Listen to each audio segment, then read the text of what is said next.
Okay, we have our first assignment of this week. You can see it on the board over there. When is it due? Thursday or Friday. Either one of those days. If you know you're going to be gone Friday, maybe you want to bring it in Thursday. That's common sense. So, need a book cover. Some of you were lucky enough you had a book cover in your book. Some of you weren't. So make sure that you get a cover on there. It could be a little paper bag one. It could be a stocky thing. It could be something cool I don't know about. So just get something on there. I need it covered, not just a piece of paper taped to it. So actually have something real that covers it. But that's due on Thursday or Friday this week. I'll check it either day.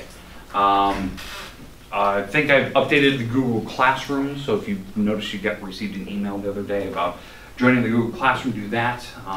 Especially if we go online at some point this year. It'd be nice that you're already in there and you know that's where the assignments will be located and all that good stuff. I'll probably put book cover in there just to remind you tonight.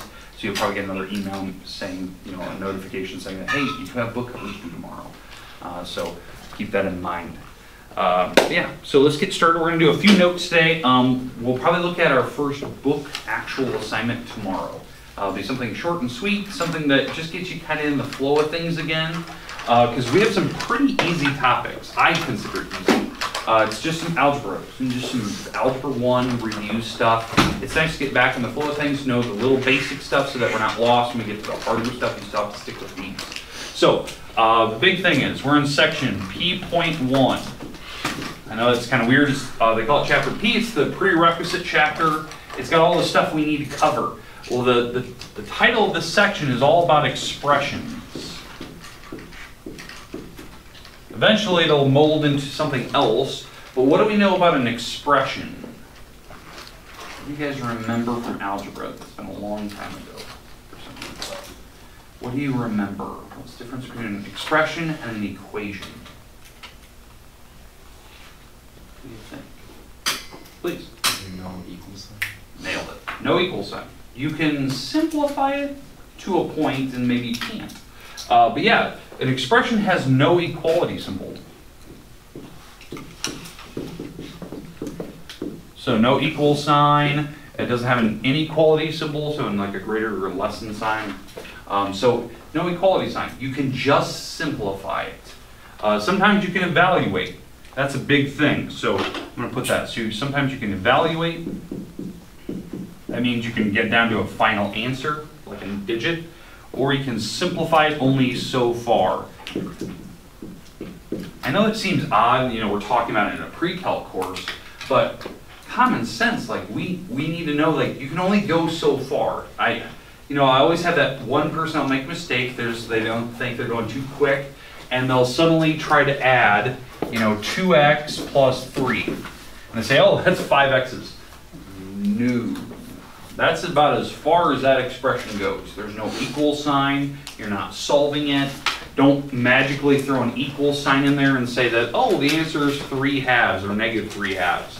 I've had every weird situation you can think of. I've had people go, oh, well, there probably needs to be an equal sign there, and then they divide the 2 over. No, there's no equal sign on purpose. Like, that's just the expression that represents what we're looking at.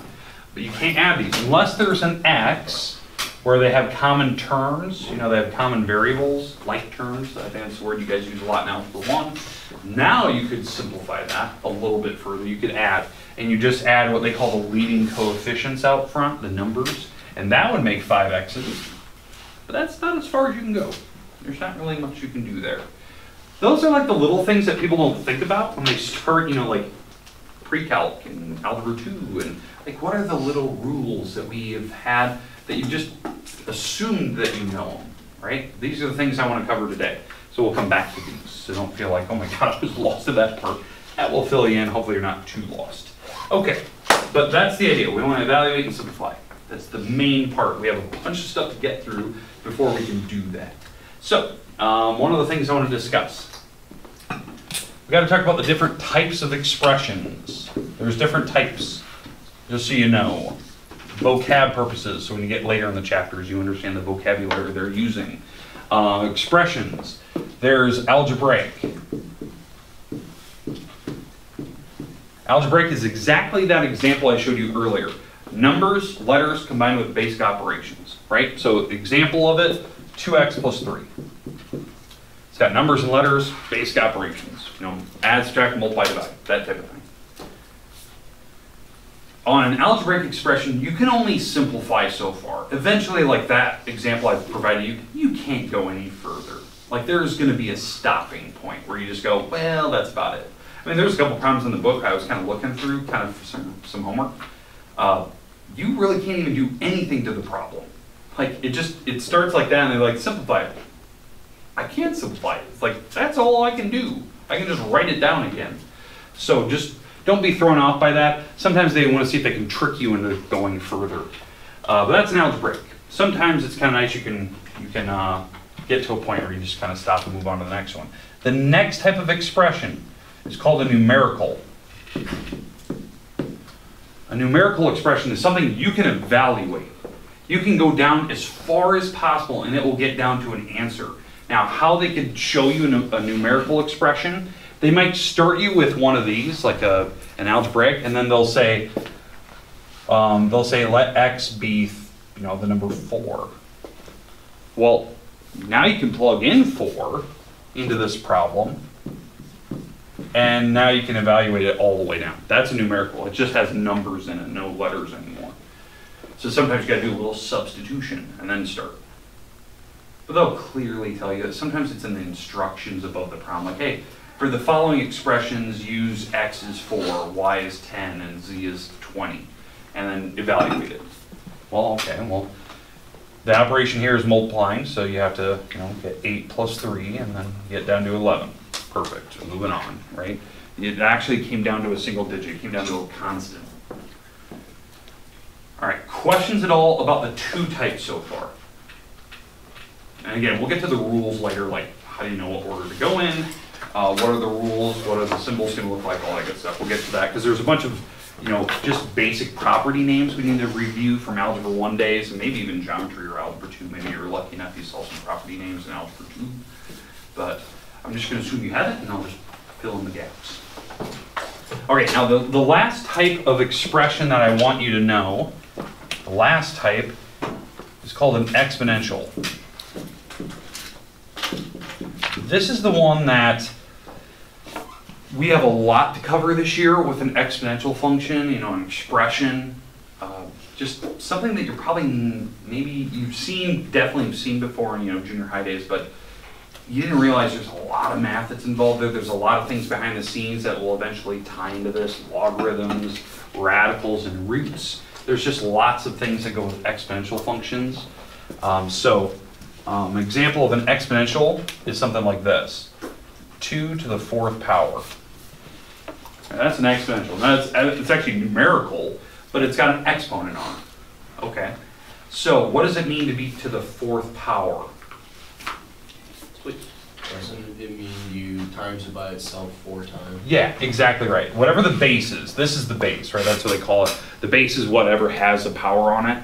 That item is being multiplied on itself however many times the exponent is. So, if it has a power 4, you're multiplying on itself 4 times. Now, this is the part where a lot of you know it. You've seen it since junior high days, Algebra 1, Algebra 2 days. But do you know the shortcuts? Do you know how to type it in the calculators, right? Do you know the quick way of doing it? So on a calculator like this one, this is going to be your best friend, this little key right here. So I call it a caret key, right? It's got a little up arrow. So when you're typing in your calculator, you look for that little up arrow key. It means it's putting the 4 in the power of it.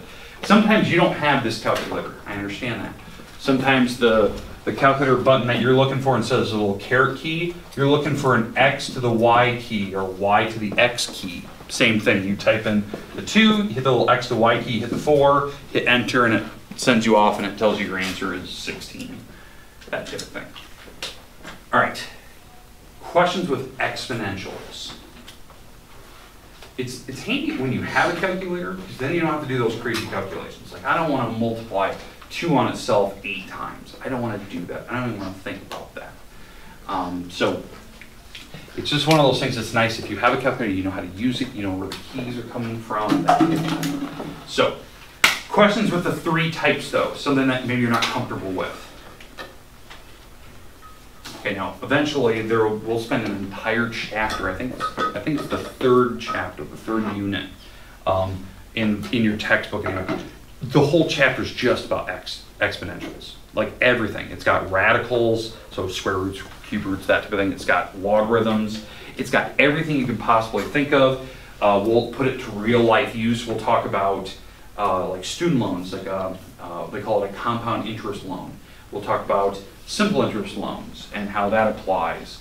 And we'll do the little tie-ins. We'll talk about, I'll do a little, example of how, transmittable diseases, so like coronavirus, how that is used with exponentials, that type of thing. So we'll do a little bit of time so it makes a little more sense to you. But that's like the third unit. It's not the third unit we'll do in order. It's the one that I like to finish the year on, because it's nice to have it at the end of the year, because it talks about student loans and other things that you guys will directly use at some point. So I don't want you to forget it. It's probably the most applicable thing in your life at this point.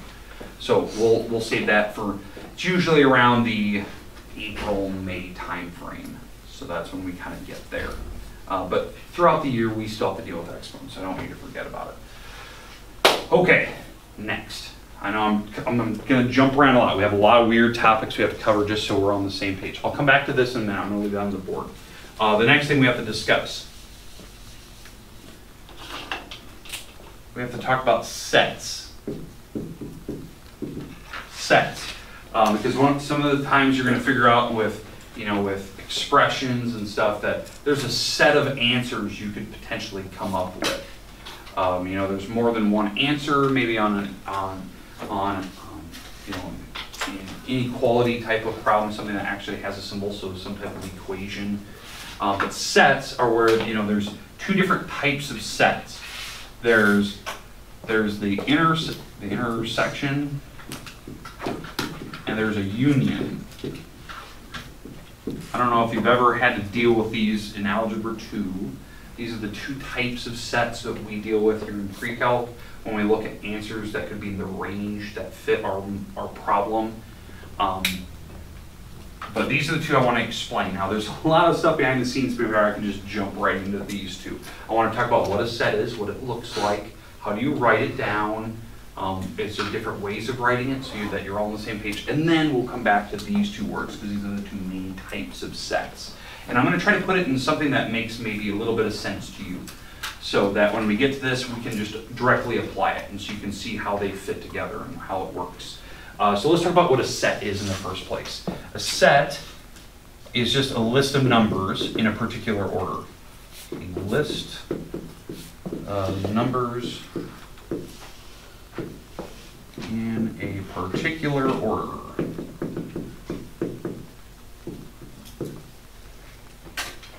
Now, it's kind of like a sequence, if you think about it. A sequence is a very, very organized list of numbers. They can go in any, but a set usually goes least to greatest.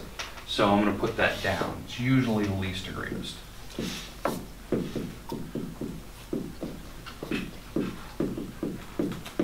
So I'll just make up a set here. So there's different ways of writing a set, just the way it looks when you write it down. I'm going to use what they call the roster method.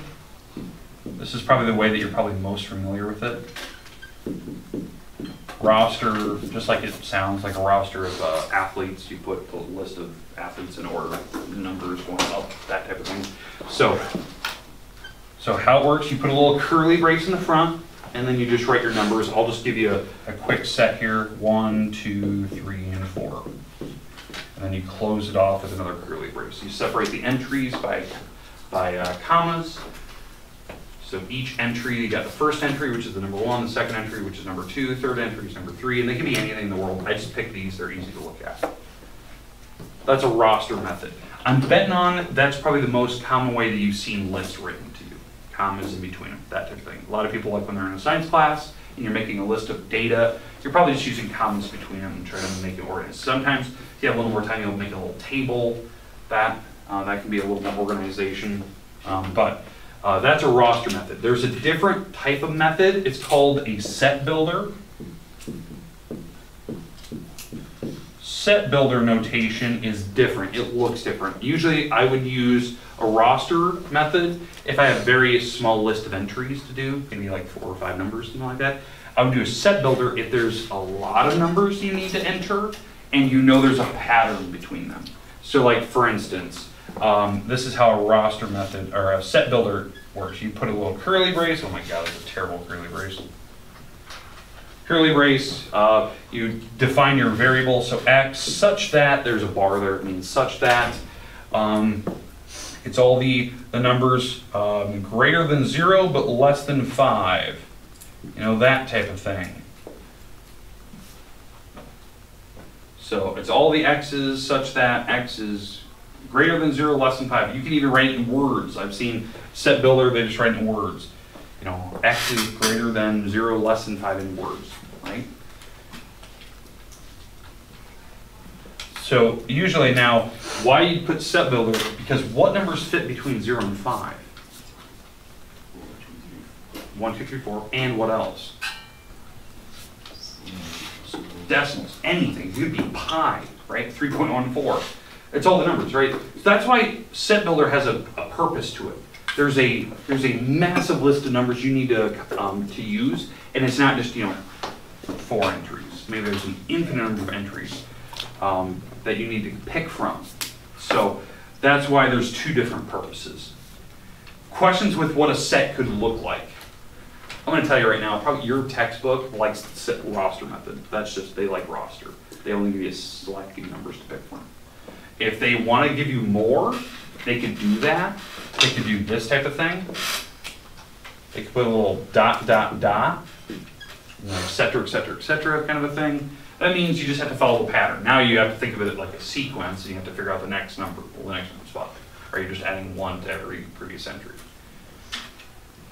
So sometimes you got to figure that out. Sometimes they can put the dots in the front, so maybe you're going down to the negatives. That type of thing. But it's usually the least greatest. Okay, now let's get back to this idea of sets, intersections and unions. Because we could have a list of numbers, maybe you have 2 different sets of numbers you're trying to pick from, and you're trying to figure out what the answer is, that type of thing. So I'm just going to explain it the best way I can. An intersection is like a Venn diagram. Did I spell a Venn diagram right? Is it? There we go. Oh, that's a terrible one. I had a better one before. Is it Venn with V-E-N, right? Yeah. Okay, I can't spell. So, Venn diagram is where there's an overlap, right? You have one object, one list of numbers. You have another list of numbers over here. There's an overlap. That's an intersection. It's an overlap of answers. So, for instance, maybe you're looking at a problem and you both have different sets of numbers, and you notice that there's a common number between both of your lists. That's an intersection. So, the way the book will show it is it'll show you this. So somebody give me 4 numbers, 4 or 5 numbers. I don't really care. Give me any numbers you want. 5, 6, 7, 8. 5, 6, 7, 8. Okay. All right. So there's a roster of those numbers. If I want to do an intersection, you put a little n. So it looks like a little n. You put it between the 2 sets you're going to be comparing. The 2 rosters that you're comparing, the 2 sets.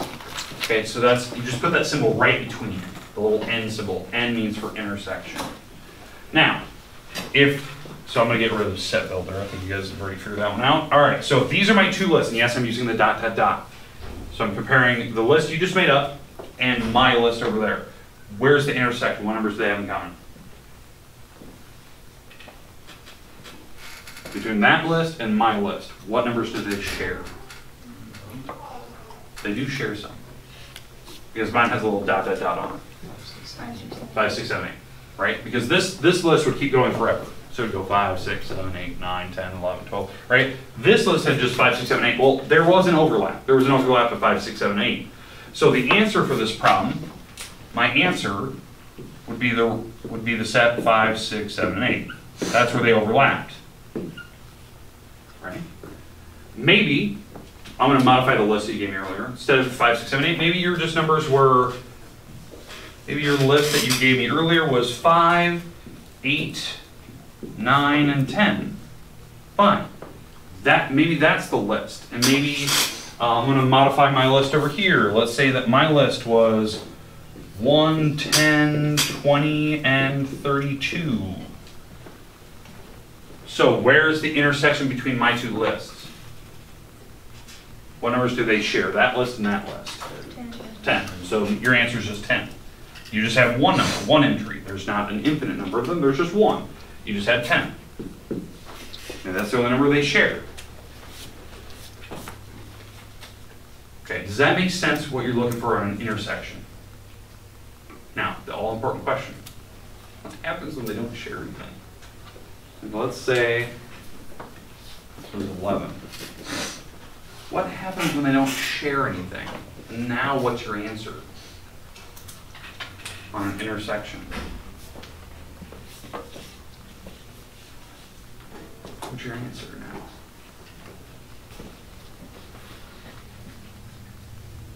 Is there anything that they do share? No. So the answer would be the empty set. The empty set. The null set. It's curly braces with, it looks like a circle with a line through it, like diagonal line through it. It means there's nothing in common. Empty set. If you check the back of the book, they'll literally say empty set. It means there's nothing they have in common. That's an intersection. You're looking for the numbers that overlap in the middle, the commonality. Now, a union is completely different.